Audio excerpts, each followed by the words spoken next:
হাল্লা তাজাওয়াজুল কিতাবিয়াতি, কিতাবিয়া নারীদেরকে বিবাহ করা জায়েজ কিনা, বর্তমান যুগের কি মাসালা বা রাসূল করিম সাল্লাল্লাহু আলাইহি ওয়াসাল্লামের যুগের কি মাসালা ছিল।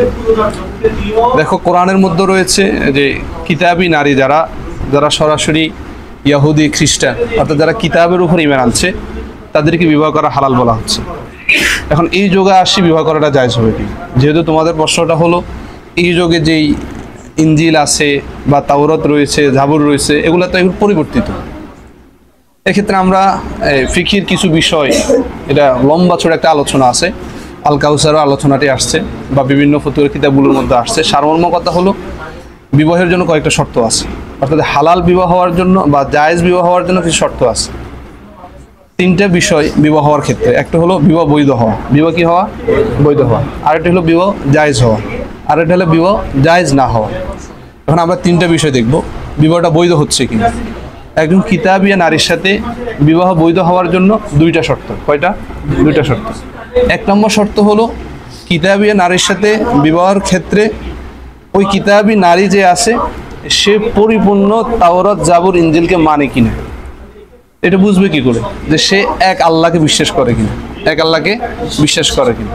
দ্বিতীয় বিষয় হলো এক আল্লাহ বিশ্বাসের সাথে সাথে সে প্রত্যেক কিতাবের উপর ঈমান আনে কিনা। অর্থাৎ যেমন তাওরাতে আছে যে প্রত্যেক নবীর উপরে প্রত্যেক নবীকে নবী কি করতে হবে? মানতে হবে। ইনজিলে আছে প্রত্যেক নবীকে নবী মানতে হবে, সে প্রত্যেক নবীকে নবী হিসাবে মানে কিনা। হ্যাঁ, এরপরে প্রত্যেক কিতাবের উপরে সে ঈমান আনে কিনা, তাওহীদ তার আছে কিনা, এক নম্বর শর্ত। অর্থাৎ আল্লাহর একাত্মবাদ এবং প্রত্যেক নবীর উপর ঈমান আনা। দ্বিতীয় বিষয় যে বিষয়টা লাগবে, ধরো না মুসলিম ধর্মের ছিল, এরপরে সে ইহুদি হয়ে গেছে অথবা খ্রিস্টান হয়ে গেছে, এখন এ আর কিতাবি নারী রইল না, এ হলো মোরতাদ হয়ে গেছে। কি হয়ে গেছে? মোরতাদ হয়ে গেছে। যদি এমন হয় যে সে আগে ইসলাম ধর্মের ছিল, এখন ইহুদি ধর্মে চলে গেছে অথবা খ্রিস্টান ধর্মে চলে গেছে, ওই ধরনের নারীকে কি করা যাবে না? বিবাহ করা যাবে। অর্থাৎ এই ধরনের যদি হয়, অর্থাৎ কিতাবি নারী, তবে সে এখন হাকিকিভাবে যদি কিতাবি নারী দেখা যায়, এটা কিন্তু আল্লাহর একাত্মবাদের উপর বিশ্বাসী না, প্রত্যেক নবীকে নবী হিসাবে বিশ্বাস করে না। এমন কিছু মহিলারা আছে বা যারা আগে ইসলামে ছিল ফিরে গেছে, এই ধরনের কিতাবি নারীকে কোনোভাবে কি করা যাবে না? বিবাহ করা, এটা বিবাহ বৈধ হবে না যদি এই দুইটা শর্ত পাওয়া না যায়। অর্থাৎ এক আল্লাহকে বিশ্বাস করে, নবীদের উপরে ঈমান আনছে এবং সাথে সাথে সে ইসলাম ধর্মেরও ছিল না, আগের ইহুদি খ্রিস্টান ছিল, এই ধরনের নারীদেরকে কিতাবি নারীদেরকে বিবাহ করা বৈধ। এই ধরনের কিতাবি নারীদেরকে বিবাহ করা কি বৈধ? একটা কথা ভালো করে বুঝো, বুখারী শরীফের মধ্যে আসছে তুনকাহুল মারআতু লিআরবাইন লিমালিহা ওয়া লিহাসাবিহা ওয়া লিজামালিহা ওয়া লিদীনিহা ফাসফার বিযাতিদ-দ্বীন। তারিবাতিয়ে দেন রাসূল করিম সাল্লাল্লাহু আলাইহি ওয়াসাল্লাম নেককার নারীদেরকে বিবাহ করার জন্য বারবার উৎসাহিত করছে যে তোমরা বিবাহ করো আল মারআতুস সালিহা। অন্য হাদিসের মধ্যে কি আসছে? আদ-দুনিয়া মাতা, আদ-দুনিয়া কুল্লুহা মাতা ওয়াল মাতা'উদ দুনিয়া খায়র। মানে উত্তম বিবাহের মধ্যে বা দুনিয়ার মধ্যে উত্তম সম্পদের মধ্যে একটা সম্পদ হলো আল মারআতুস সালিহা, ভালো নেককার নারী। আর বিবাহের জন্য বারবার নেককার নারীকে বিবাহ করার জন্য বারবার উৎসাহিত করা হয়েছে। সেক্ষেত্রে একজন বিধর্মী বা কিতাবি নারীকে বিবাহ করা কখনো ইসলাম উৎসাহিত করে না, বরং অনুৎসাহিত করে। কি করে? অনুৎসাহিত করে। এখন কথা হলো বিবাহ সংগঠিত হবে ওই দুইটা শর্ত পাইলে, কিন্তু এটা কখনো ইসলাম কি করে না? উত্তম বলে না। এখন কথা হলো জায়েজ হবে কিনা। একটা হলো সংগঠিত হয়ে যাবে, এই যদি বিবাহ করে তখন কি হবে না? মানে জিনা ব্যভিচার হবে না, বিবাহটা হয়ে যাবে। এখন জায়েজ হওয়ার জন্য, বিবাহ জায়েজ হওয়ার জন্য আবার 4-5টা শর্ত আছে। এক নম্বর শর্ত হলো বিবাহ সহি হওয়ার জন্য, এটা বিবাহ করার পরে, এই কিতাবি নারীকে বিবাহ করার পরে তোমার ধর্মের মধ্যে, দ্বীনের মধ্যে কোনো কমতি আসবে কি? যদি কমতি আসতে পারে, এরকম যদি সম্ভাবনা হয়, তাহলে বিবাহ করা জায়েজ হবে না। কি করা জায়েজ হবে না?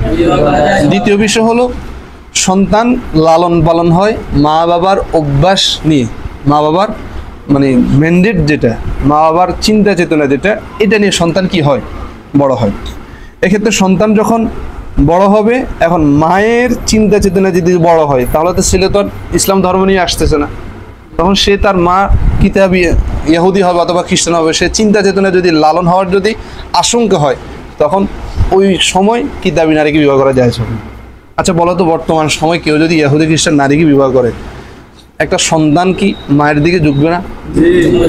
সন্তান যদি মায়ের দিকে ঝুঁকে, তার যদি ইহুদি খ্রিস্টান প্রতি এত টান আসে বা সে যদি কিতাবি হওয়ার আশঙ্কা থাকে তখন জায়েজ হবে না।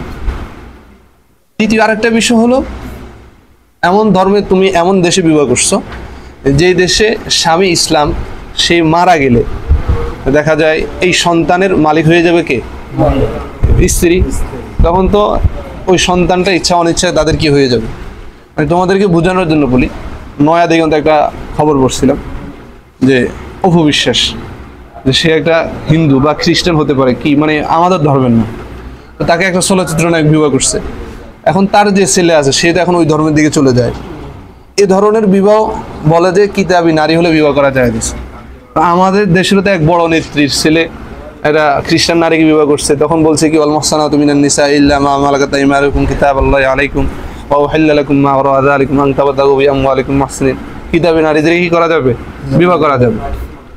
তাহলে সন্তান বাপ মারা যাওয়ার পরে যদি ওই সন্তান যদি মায়ের হয়ে যায়, কোনো রাষ্ট্রে যদি আইন থাকে তাকে কি করা যাবে না, ওই সময় কিতাবি নারীদেরকে বিবাহ করা যাবে না। আবার কিছু কিছু দেশের আইন থাকে যে সন্তান মায়ের পরিচয় দিয়ে বড় হয়।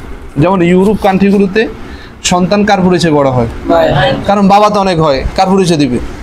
মায় তো একজন হয়, একজনের পেট থেকে আসে।